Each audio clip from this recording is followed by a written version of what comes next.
चाहिँ विशेष गरी हाम्रो यहाँ मासु काट्ने कार्य भइरहेछ। यतातिर मसला पनि केटाहरू कोही दाउरा पनि गएको छन्। यतातिर अगाडि छन्। यो अलिकति ठुलो झरना पनि छैन अलि अगाडि चाहिँ।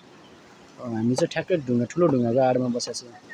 यो चाहिँ परापूर्व कालमा चाहिँ पूजाआजा गरिन्थ्यो यो ढुङ्गामा चाहिँ हैन। विशेष गरेर केटाहरू यतातिर छन् केही साथीभाइहरू आगो फुक्ने कार्यक्रम छन्।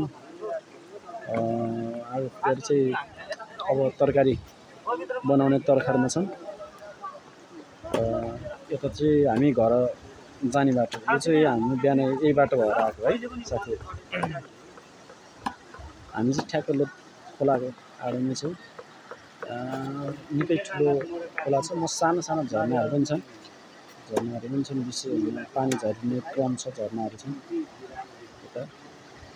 यता पनि छन् हाम्रो झर्ना। एकदमै सानो सानो झरनाहरू छन्। झर्ने ठाउँ कहाँबाट आएको छ थाहा छैन। यो झर्ना पानी कहाँबाट आयो।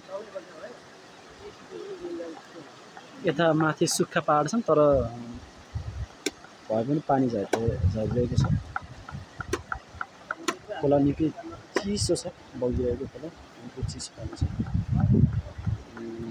गहिरो पनि छ। असाध्यै गहिरो पनि छ। पौडी खेल्नको लागि लायक ठाउँ पनि छ यहाँ चाहिँ।